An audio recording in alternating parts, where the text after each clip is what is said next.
My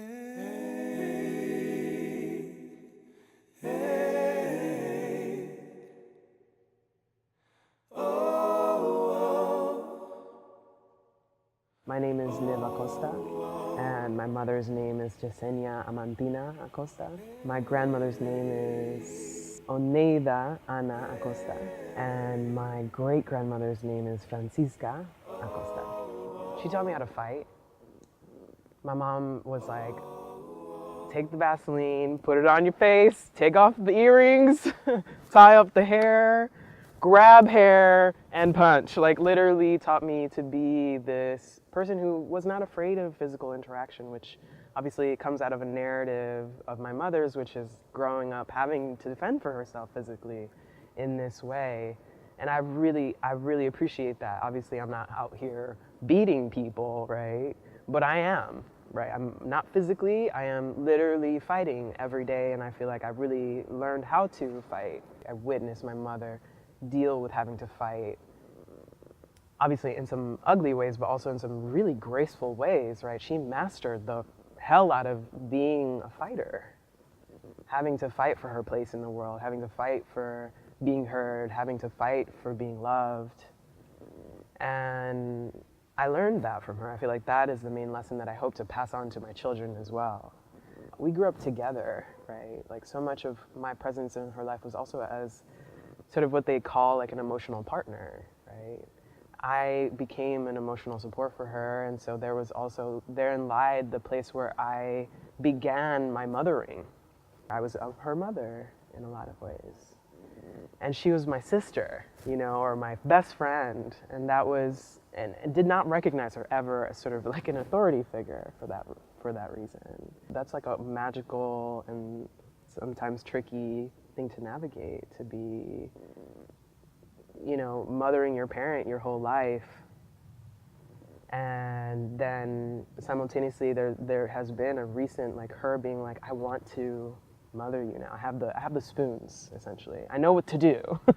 I finally figured it out. I can be your mom, and I know how to do it. Let me be your mom. And I'm like, girl, I'm 28 years old. I'm 29 years old. It's mad late.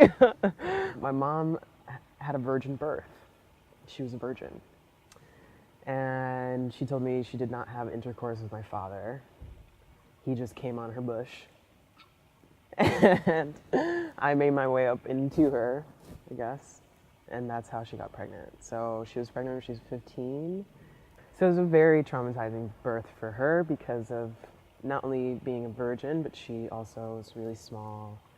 And I was her first, and so I allegedly tore her from front to back. She had to get like 10 stitches, and she momentarily died. She had an outer body experience when she had me. So it was a lot of things, and so when I was finally out, it was a natural birth. When I was finally out, she did not want to touch me. She did not want to see me. She didn't want anything to do with me. And the nurses were all women of color, and they were all like, you have to interact with your baby. And they were basically trying to trick her into looking at me, into taking care of me. And so one nurse one day got really ballsy and put me on the edge of the bed and walked away. Not in the crib or anything, just on the edge of the bed. And apparently I had the hiccups in that moment. And my hiccups are pretty painful. They actually like hurt. And so I grabbed my chest when I was like that baby young. I grabbed my chest and my eyes got like really big, and that's when she fell in love with me. And we were inseparable ever since. My mom is an artist, right? So she has her own and has had her own artistic practice. She's an opera singer and she's a painter. And she has been doing all kinds of projects surrounding that for as long as I've known her. Basically, life in New York with a young mother, well, young Jessie, my mother, Yesenia, you know, who's an artist, who's trying to like build the networks, but also we're extremely poor and trying to be opportunistic about, you know, art openings where they have free food and drinks and, you know, posh people who were like fawning over me because I was a cute baby, you know, and so my mom really used that, and we kind of just ended up in these random circles with really posh white people, and they would feed us, you know, and that, my mom figured that one out. And so through that was also, you know, gaining contacts and relationships with other artists and other producers and stuff like that. So she started singing opera. I have worked with my mom, and I have tried so much to, in that interaction, I mean, there's a act of reparation that I felt was really important for us. Repair as in, we have a lot of healing to do, my mother and I, together, with each other, separately.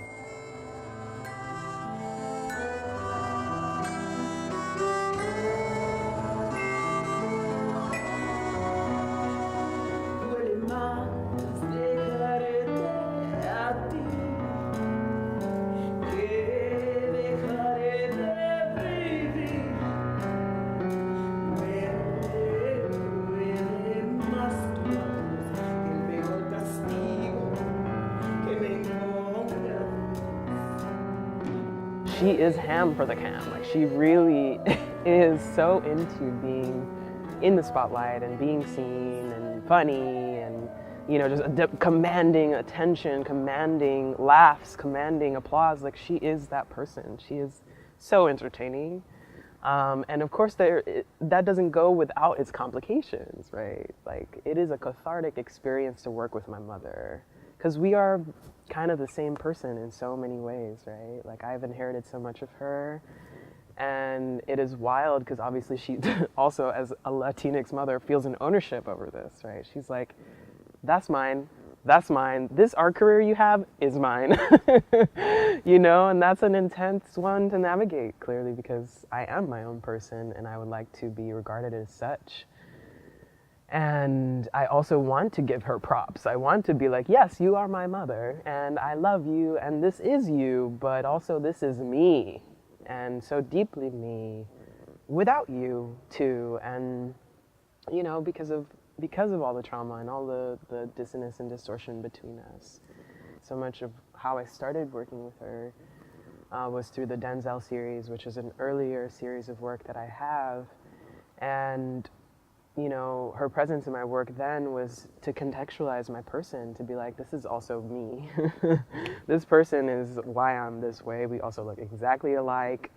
You know, we sound exactly the same. And it's fun, you know, to be like, I'm her doppelganger, like 2.0 version of Jasenia. And there's, you know, some symmetry and very satisfying work there, but it's also a lot of heart work, a lot of blood work, a lot of ancestral work. And work that I was signed up for, that I was like, I'm ready to do this. Let's show other parents that it can happen, that this can exist between two Black femmes, for instance. That in of itself is revolutionary and radical. To be like, hey, we're in the spotlight and we struggle. Let's show you the struggle so that you can understand us better. So you can understand other people like us better, so that you can also see yourself in this.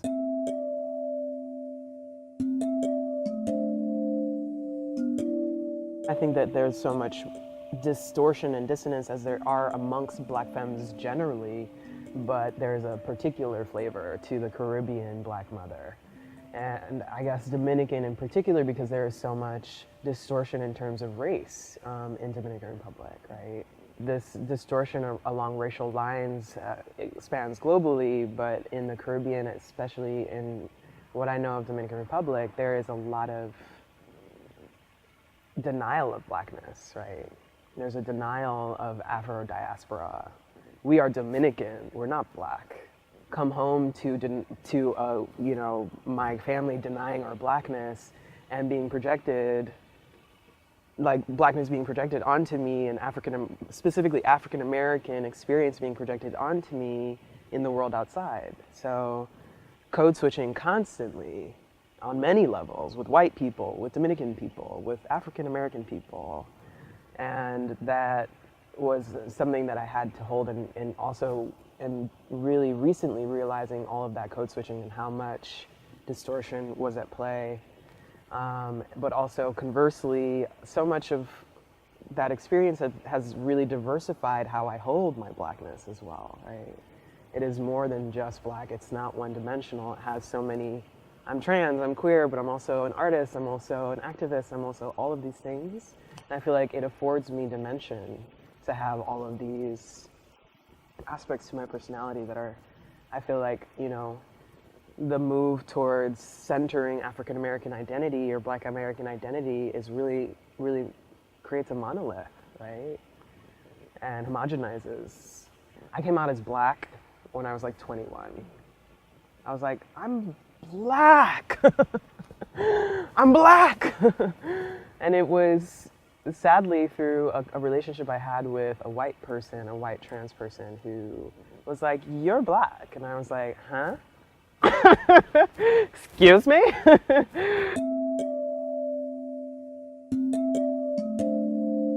I came out to my mom about 7 times. Different things each time, you know. First it was being a homosexual. First it was being bisexual, then it was homosexual. Then it was trans, and then it was poly, and then it was, you know, she's like, what is it now? You know, she's like, you can come out to me as anything you want.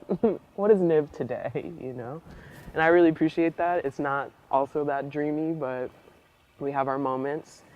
She can be quite essentialist about what it means to be a man, right? And that's a bit tough because I'm clearly not the man she wants me to be. I'm not your mother, but I've mothered you, is that there's so much labor actually that goes along with being a femme person, but also a female socialized person. It's often invisible, it's often very quiet.